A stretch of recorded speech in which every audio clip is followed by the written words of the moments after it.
Hello out there in YouTube land, this is Morris Man. As always, thank you guys for coming to my channel. Appreciate the ongoing subscriptions and support.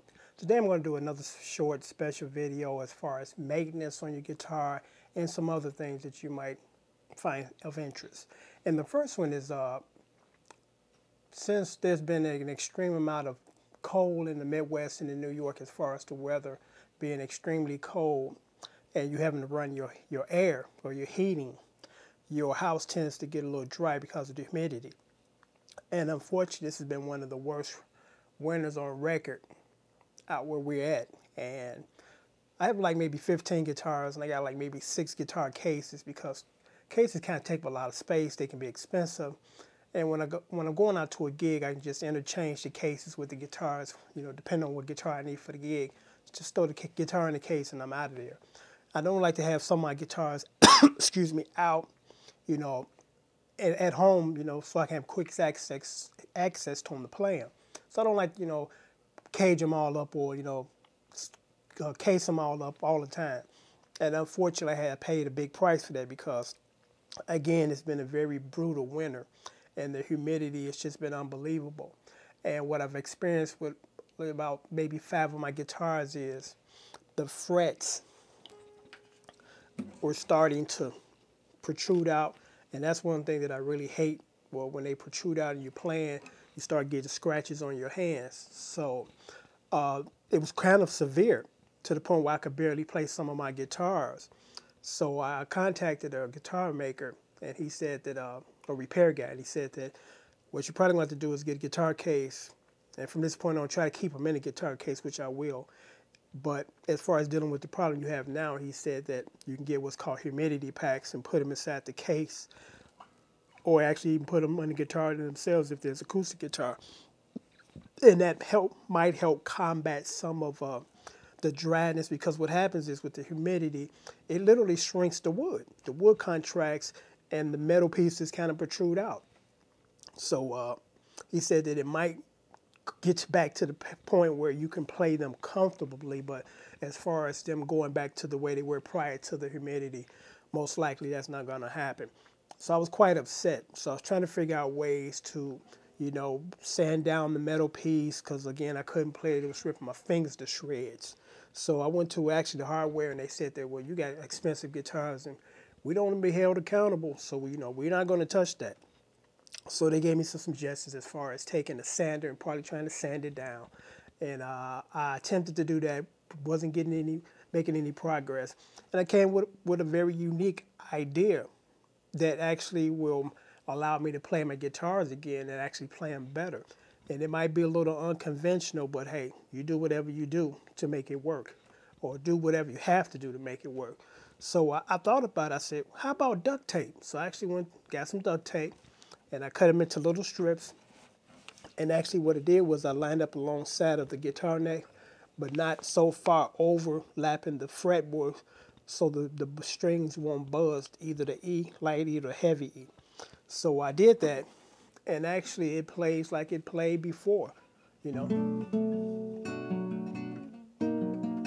I don't feel none of this metal interrupting while I'm sliding up and down the fretboard anymore. So for you guys that have guitars that got that metal sticking out to the point where it's uncomfortable to play, trust me, duct tape works. You know, it might not look super pretty, but it's not about, to me, looking pretty. It's about playing and enjoying and being comfortable playing. And I also did it for my bass guitar, because this one I had out of the case, and it was slightly, the frets were sticking out. So I got some duct tape, pull on the sides, and I can play it again. And there's really no interference. The duct tape really doesn't disrupt my playing, and I don't feel those ridges. So this is very helpful, because it actually saved me maybe about over $1,000 worth of repairs, or should I say, going to get other guitars to replace the ones that the humidity has damaged. And I actually just got this one, my custom-made Frankencaster.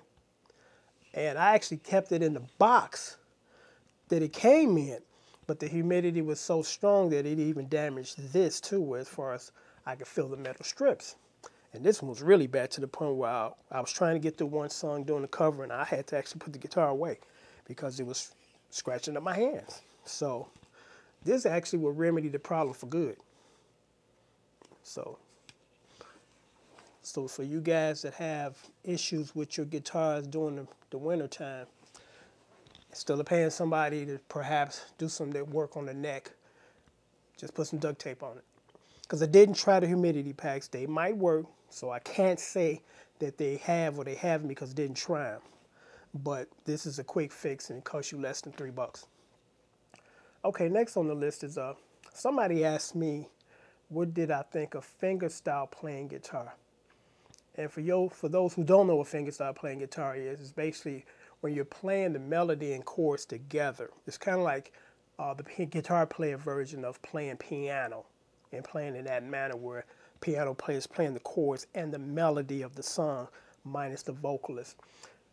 And what I have to say about that style is basically, my hat's off to anybody that can play like that, because that's basically like classical music. And if you can play that well, again, you got my utmost respect, because it requires a great deal of time and studying to get to that point to do that. Me personally, I have no use for it because I like the fact that I'm a part of the puzzle when it comes to the band.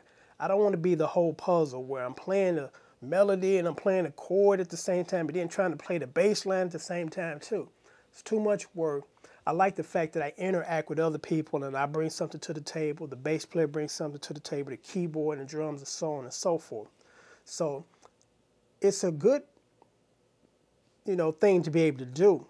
But unless you're trying to do more or less recitals and soloists, maybe it's not a good idea to spend a year trying to learn that, because you could spend that same year just being a better guitar player, better guitar player as far as rhythm or lead is concerned. So that's kind of my take on it. I respect the guys that can do it, but me personally, I have no use for it because I'm not trying to, wear all those hats at the same time. Okay, the next thing on the list is for you beginner guitar players and even you intermediate guitar players. I first learned how to play guitar on an electric guitar. The neck is smaller, just looks much fancier than an acoustic or classical. But I recommend and strongly urge, if you're going to be a guitar player, learn how to play everything as far as styles. Not just electric guitar. Grab one of these every now and then, try to learn how to play that. Play acoustic guitar, because I love to play my classical guitar. I love to put my fingers on the guitar, because with the electric guitar, I use the pick mainly because I have to. So anytime I get a chance to play my classical guitar, I love to do it. And as you notice, I've been doing a lot of classical playing lately, or playing on my classical guitar. And I love to do that. So I'm going to actually continue to do more of that. And I recommend for you beginners, don't just get stagnated on the electric guitar. Learn how to play on this, because the more you learn how to play on different styles of music, the more valuable you become as a musician, and especially a hired musician. So, I strongly recommend that sometimes, pull out the classical guitar, pull out the acoustic guitar, and play it as well as your electric guitar. Don't be limited to just being an electric guitar player, because there's a lot of work to be done or be paid to do if you learn how to play on different styles, or should I say different guitars. So it's a good thing. I love playing this thing. And one thing about classical guitars is fretboard, of course, is a little wider, so it's kind of rough on the fingers. But it's kind of hard sometimes to find a good classical guitar that has good action, because not like with the electric guitar where you can adjust the bridges. This one is kind of a one-shot deal. You can replace this or sand it down, but it's just not the same. So you sometimes have to invest a decent amount of money to get a decent classical guitar, because the ones that don't cost that much are usually not pretty good in sound, reproduction, or actually playing it. So I would recommend, this one is a Cordoba. Used is like a $600 guitar. Brand new is like $800-900. But now you can get them off for eBay for about maybe $300. And I had two of them. This is the second one. And they come with electronics. But this one, they took the electronics out, which is fine because I didn't need it. So I only paid like maybe $3 for it. So just something to keep in mind. And also, last but least, is this. I get on a daily basis, perhaps sometimes close to 100 requests. And of course, unfortunately, I can't fill all of those requests. It's just physically impossible. So, sometimes what I do is I will do the ones that doesn't require a lot of time as far as figuring out the chords or whatever. But for those people that, send me a request that's kind of complicated as far as this is a song that's going to take me perhaps an hour to sit down and tabulate and then learn the structure of the song and then do the cover. What I can suggest is this. I've been lately providing a tabbing service for some of my subscribers. Hello, Marquis. Hello, James. Hello, Ron. And Roy, just to name a few. These individuals decided that there were some songs that they wanted to learn, and they were very detailed songs to learn. And again, time is money. And, unfortunately, I don't have an hour to spend on one song trying to figure it out. So what I do, I've been lately providing a tabbing service. And I normally would tab a song for about $10 a song and a minimum of 2 songs.